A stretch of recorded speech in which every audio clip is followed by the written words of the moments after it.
아멘. 할렐루야. 오늘 새벽에도 생명이신 하나님의 말씀을 들으시려고 거룩한 하나님의 전으로 나오신 여러분들과 영상으로 참여하시는 모든 분들을 위해 하나님의 은혜와 평강이 있으시길 간절히 축원합니다. 오늘 말씀의 제목은 주관자이신 하나님입니다. 오늘 본문은 크게 세 부분으로 나누어 살펴볼 수가 있습니다. 1절에서 4절로 감옥에 갇힌 바로와 두 간원장,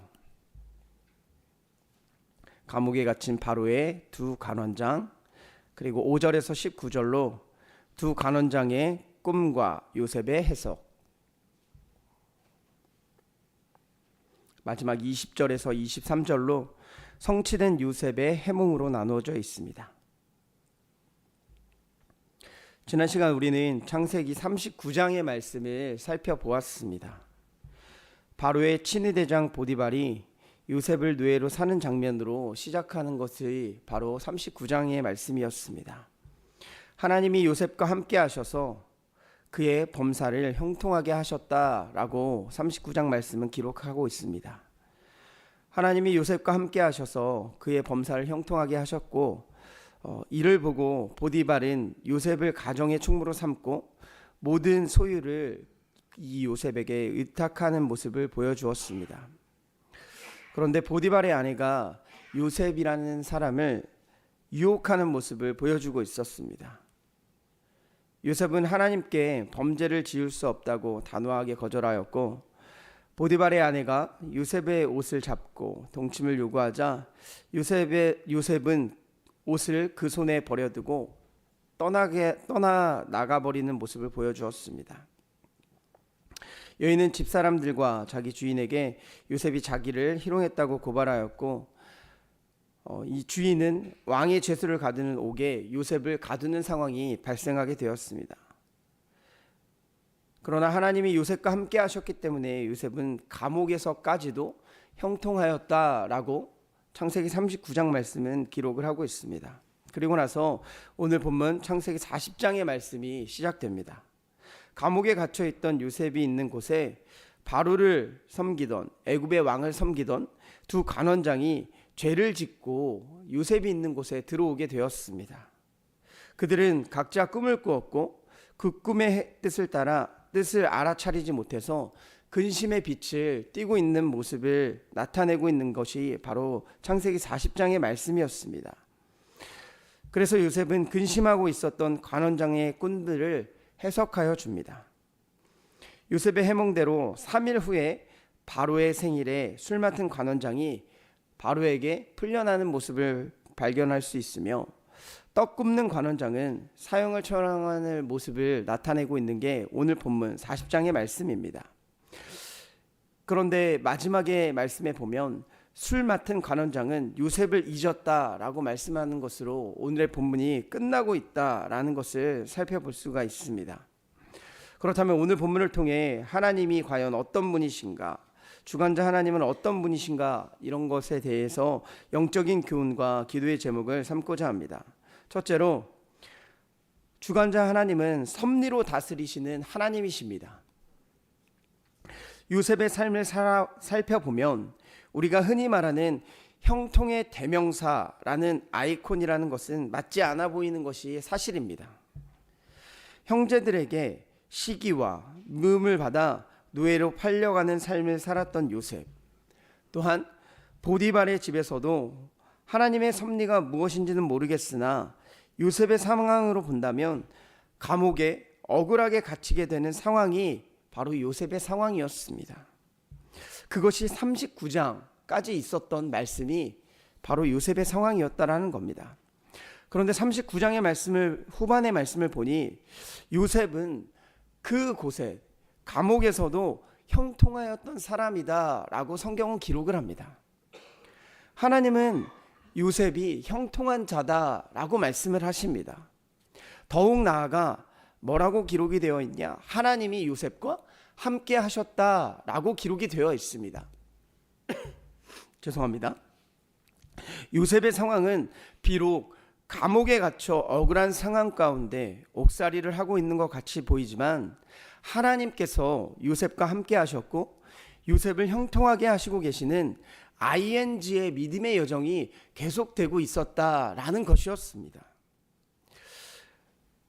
코리텐 붐의 벼룩감사라는 글이 있습니다. 코리텐 붐의 벼룩감사라는 글이 있습니다. 제가 잠시 읽어드리겠습니다. 2차 세계대전 당시 코리텐 붐은 나치 수용소에 갇혀 있었다고 합니다. 그녀와 언니는 막사에 가득한 벼룩 때문에 밤마다 잠을 이루지 못하며 하나님께 불평을 했다고 합니다. 그런데 시간이 지나 알게 된 사실이 있고 깨닫게 되었다고 합니다. 경비병들이 이들이 있는 막사에 들어오지 못하게 되는 사실을 깨닫게 되었다는 겁니다. 그 이유가 무엇이었냐? 바로 벼룩 때문이었다는 겁니다. 그 결과 그들은 들키지 않고 성경을 읽을 수 있었고 함께 기도하며 수용소 안에서 예배를 계속해서 드릴 수 있었다라고 코리텐 붐은 간증을 하고 있습니다. 그러면서 뭐라고 말씀하느냐? 우리의 불평하는 벼룩이 사실은 하나님이 보내신 울타리일 수가 있다라고 기록을 하고 있습니다. 오늘의 요셉도 마찬가지입니다. 억울하게 옥에 갇히는 신세가 된 것이 바로 요셉이었습니다. 자신이 아무런 잘못을 하지 않았음에도 불구하고 옥에 갇히는 신세가 되었다는 겁니다. 그런데 그곳에서 애굽 왕에게 죄를 범해 감옥에 들어온 술 맡은 관원장과 떡 굽는 관원장을 만나게 되었습니다.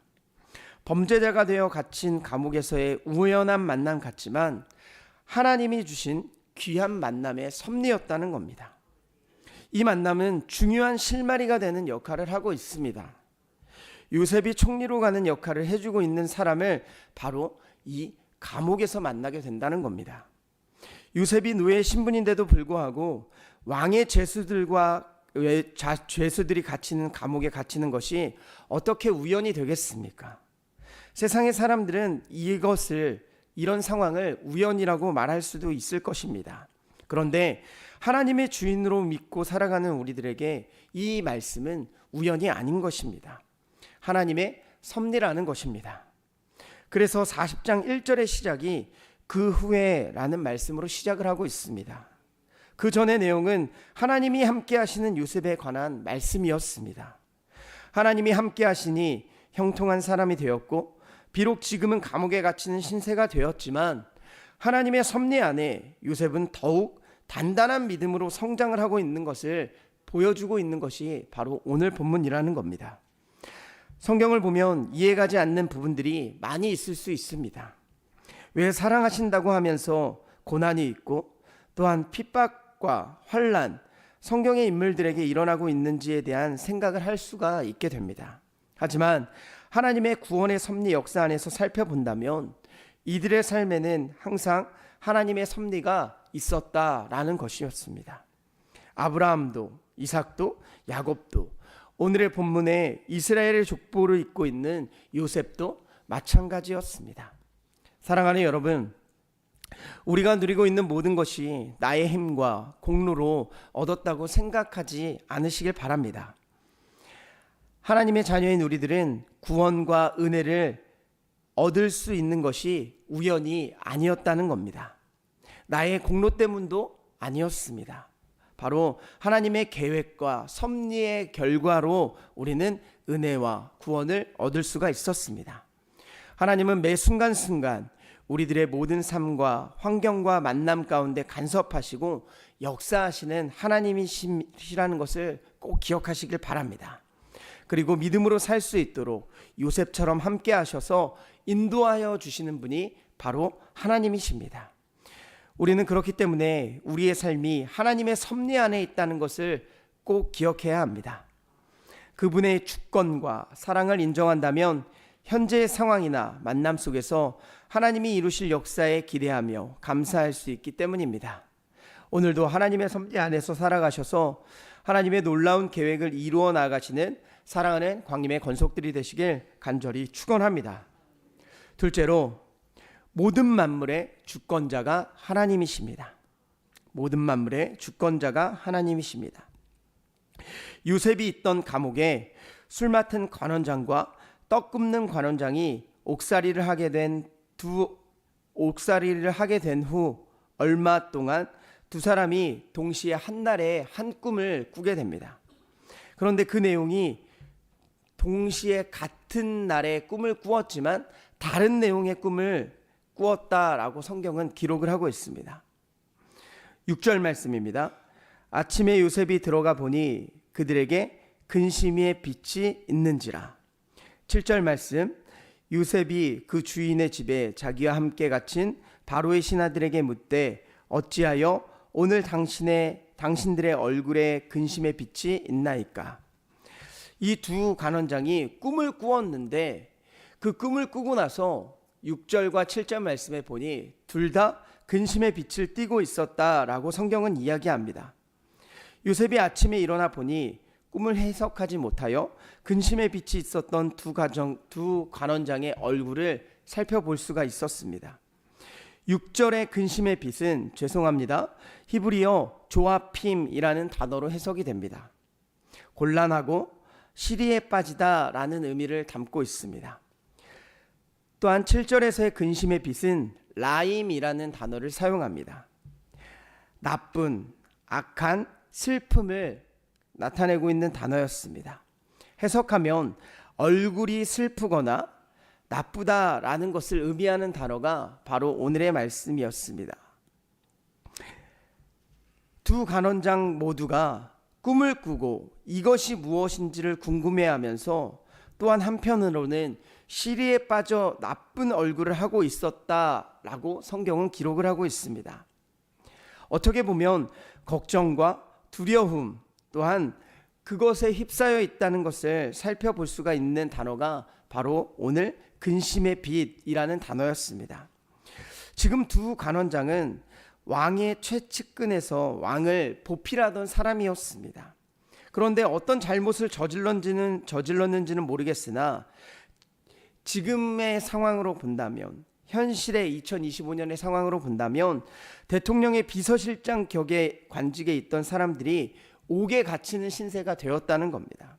그것도 모자라 이상한 꿈을 꾸는데 도저히 그것이 해석이 되지 않고 있다는 겁니다. 그 상황에 요셉은 두 간원장을 만나게 하신 것이 하나님의 뜻이라는 것을 깨닫게 됩니다. 그래서 8절 말씀에 이렇게 이야기합니다. 그들이 그에게 이르되 우리가 꿈을 꾸었으니 이를 해석할 자가 없도다. 요셉이 그들에게 이르되 해석은 하나님께 있지 아니하니이까 청하건대 내게 이르소서. 해석이 하나님께 있지 아니하니까 라고 말합니다.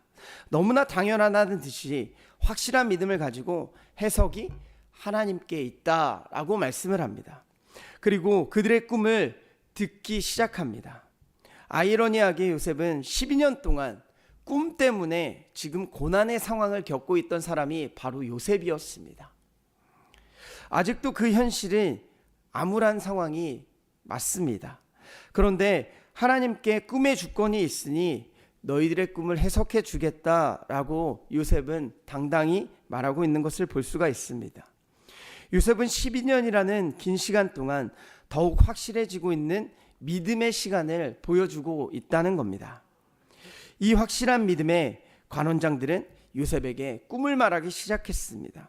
술 맡은 관원장의 꿈의 해석은 3일 안에 당신이 복직될 것이다 라는 말씀이었고, 떡 맡은 관원장은 3일 안에 당신이 죽게 된다 라는 꿈의 해석을 요셉이 말씀하게 됩니다.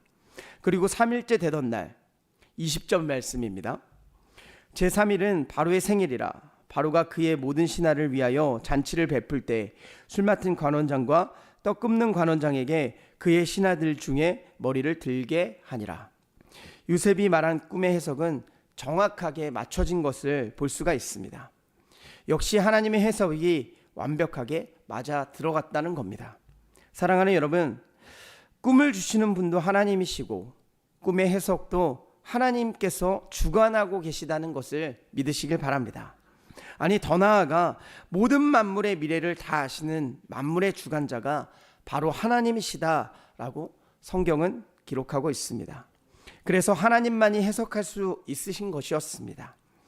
우리의 모든 삶도 만물의 주관자이신 하나님의 다스림과 통제 아래에 있다는 것을 꼭 기억하시길 바랍니다.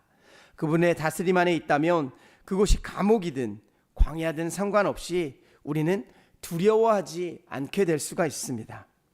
오늘 하루도 오직 만물을 주관하시는 하나님을 인정하시며 주인으로 고백하시고 살아가시는 사랑하는 광림의 권속들이 되시길 간절히 축원합니다.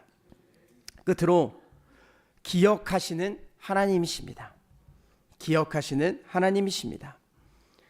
요셉이 꿈을 해석한 대로 3일 후에 바로의 생일에 술 맡은 관원장이 복직되고 떡 맡은 관원장은 처형을 당하는 모습을 우리는 본문에서 살펴볼 수가 있었습니다. 그런데 요셉의 요구를 복직하였던 술 맡은 관원장이 잊어버리고 기억하지 못했다라고 성경은 기록합니다. 아무도 요셉의 존재를 기억하지 않았다는 것입니다. 14절 말씀입니다. 당신이 잘 되시거든 나를 생각하고 내게 은혜를 베풀어서 내 사정을 바로에게 아뢰어 이 집에서 나를 건져 주소서라고 부탁을 하였던 요셉의 간청이 있었다는 것을 살펴볼 수가 있습니다. 아주 간절하게 꿈이 맞아 떨어지고 해석대로 된다면 나를 부디 기억하여 주시옵소서라고 요셉이 이 술 맡은 간원장에게 이야기를 한 것입니다. 그러나 오늘 본문은 그런 억울함을 당했던 요셉의 상황을 술 맡은 관원장이 잊었다라고 기록을 합니다. 23절 말씀입니다. 술 맡은 관원장이 요셉을 기억하지 못하고 그를 잊었더라. 여기서 강조를 하면서 사람이 어떻게 살아가는 사람인지를, 인간이 어떤 존재인지를 잘 나타내고 있는 말씀이 바로 23절의 말씀입니다. 기억하지 못한 것을 넘어 아예 잊었다라고 성경은 표현하고 있습니다. 고이든 아니든 은혜를 입었던 사람이 바로 술 맡은 관원장이었습니다. 요셉에게 이 은혜를 입었던 사람이 술 맡은 관원장이었다는 겁니다. 이 술 맡은 관원장은 요셉을 기억했어야만 했었던 사람이었습니다. 자신의 생명을 구원해주는 꿈의 해석을 보여준 요셉이었기 때문에 그렇습니다. 그런데 그는 잊었고 또한 기억하지조차도 않았습니다. 그래서 요셉은 다시 어둡고 좁은 그곳 감옥에서 여전히 일개 죄수로 남을 수밖에 없는 상황 가운데 처하여 있었습니다. 구원의 소망이 전혀 보이지 않았다는 겁니다. 여기서 알 수 있는 사실은, 그렇기 때문에 우리는 절대로 잊지 아니하시는 신실하신 하나님을 믿고 살아가는 존재가 바로 우리들이 되어야 된다는 것입니다.